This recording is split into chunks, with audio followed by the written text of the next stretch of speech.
My name is Gerben Roks. I'm Sales Director for the heavy lift cranes within GustoMSC. This project started in 2019 when we had the initial contacts about the new cranes. All the meetings were done online. Yeah, so Cadeler came to us to look for two new cranes. They have two vessels, the Orca and the Wind Osprey, already in their fleet for about 10 years. And due to the increasing size of the turbines, they needed bigger cranes.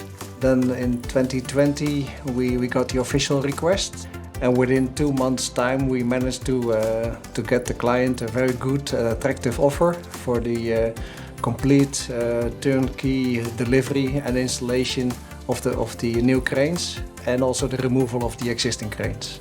We managed to secure this project because we are able to deliver a turnkey package, which includes the removal of the existing crane, building of the new cranes, and of course the whole installation, commissioning and testing of the new cranes on board of the vessels.